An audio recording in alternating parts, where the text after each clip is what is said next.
नमस्कार, रमा रेसिपीमध्ये तुमचं मनापासून स्वागत आहे। आज आपण बनवणार आहोत हेल्दी आणि चविष्ट बेसन पालक। पालक आपल्या आरोग्यासाठी खूप फायदेशीर आहे। यामध्ये भरपूर आयर्न, विटामिन्स आणि फायबर असतं, ज्यामुळे शरीराला ताकद मिळते आणि आरोग्य चांगलं राहायला मदत होते। लहान मुलांपासून मोठ्यापर्यंत सगळ्यांना खावी अशी ही झटपट आणि टेस्टी रेसिपी आहे। चला तर मग वेळ न घालवता सुरुवात करूया आजच्या खास बेसन पालक रेसिपीला। तर ही पालक मी एक गड्डी आणली होती। अगोदर साफ करून घेतली, नंतर स्वच्छ अशी धुवून घेतली। त्यातलं पाणी पूर्ण निघून गेल्याच्या नंतर मी त्याला बारीक अशी ही कापून घेतलेली आहे। त्यानंतर आपण सर्वात अगोदर 3 कांदे घेतलेले आहेत। तर छोटे कांदे आहेत हे। त्याचबरोबर मी लसणाच्या 10 ते 12 पाकळ्या घेतलेल्या आहे आणि एक टोमॅटो घेतलेला आहे। आपण कांदा, टोमॅटो आणि लसूण एकत्र करून हे मिक्सर मध्ये बारीक करून घेणार आहोत। तुम्ही डायरेक्ट जर कांदा आणि टोमॅटो बारीक कापून घेतलं तरी चालेल, दोन्ही प्रकारे छान लागतं। तर इथे आपण छान अशी ही पेस्ट केली आहे। पेस्ट करताना यामध्ये आपल्याला पाणी टाकायची गरज नाही। एक पॅन आपण गरम केलेला आहे। पॅन मध्ये आपण तेल गरम केले 2 चमचा। तेल गरम झालं की जिरे घातलेत फोडणीला आणि 2 मी हिरव्या मिरच्या घातलेल्या आहेत। हिरव्या मिरच्या ऐवजी तुम्ही लाल मिरच्या सुद्धा टाकू शकता।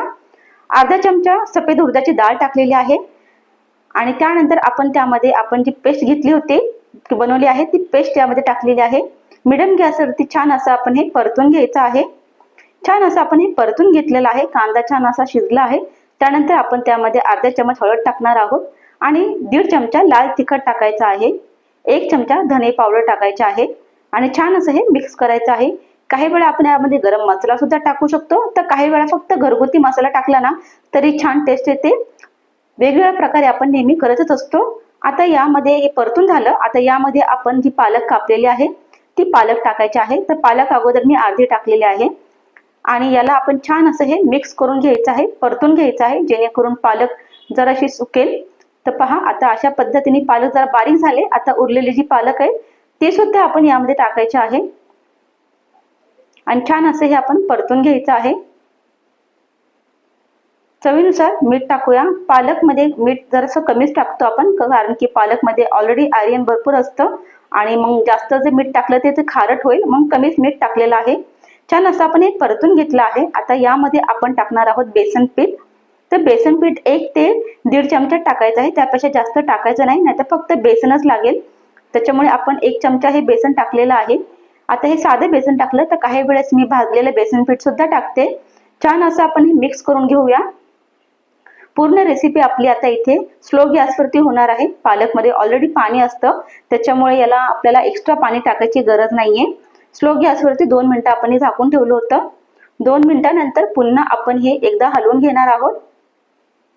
आता यामध्ये मी 2 ते 3 चमचा पाणी टाकणार आहे। मिक्सरच्या भांड्यामध्येच पाणी घेतलं होतं आणि तेच मिक्सर धुवून आपण यामध्ये टाकणार आहोत। जरासं पातळ पाहिजे आहे, पाणी नाही टाकलं तरीही चालेल।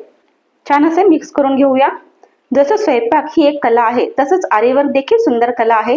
जर तुम्हालाही घरी बसल्या आरीवर्क शिकायचं असेल तर माझा ऑनलाईन व्हिडिओ कोर्स आहे, नंबर दिलेला आहे, त्या नंबरवरती कॉन्टॅक्ट करा। 5 ते 7 मिनिटं आपण स्लो गॅसवरती हे झाकून ठेवलं होतं आणि आपण चेक करूया तर आपली ही बेसन पालक रेसिपी तयार आहे। खायला खूपच छान लागते, चपाती असो, भाकर असो किंवा भाताबरोबर खूप टेस्टी लागते। तुम्हाला ही व्हिडिओ कसा वाटला कमेंटमध्ये नक्की सांगा। धन्यवाद।